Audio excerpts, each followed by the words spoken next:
নির্বাচন আইছে, পরীক্ষা করলে দেখবে ফজর না তাহাজ্জুদে পড়ে, শুধু কান্দে। সবাই হযরত কল্লাকে বললাম, হযরত অমুক হুজুর কান্দে। হযরত বলে এটা বহুত দুষ্ট, বিভিন্ন শয়তানি ফিতনা ফাসাদের জড়িত, কিসের ভালো তোমরা বলো? একজনে বললো হযরত বয়ানে কান্দে। হযরত বলে হিন্দু তো মন্দিরে গিয়ে কান্দে, কানলে কি হয়েছে?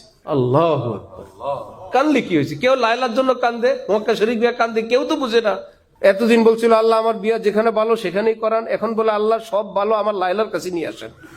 আপনি তো সবই পারেন, আমার যদি কোনো জায়গায় ভালো থাকে ওই ভালোটাকে ট্রান্সফার করে আমি যাকে পছন্দ করছি এখানে নিয়ে আসেন।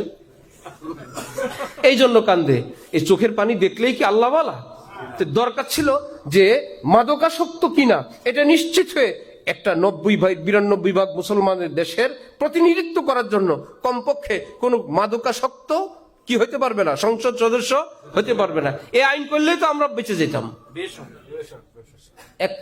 এক মাস কারেন্ট বিল বাকি থাকলে আপনি এই দেশের প্রতিনিধিত্ব করতে পারবেন না, আপনি রাষ্ট্রের হক নষ্ট করার করছেন।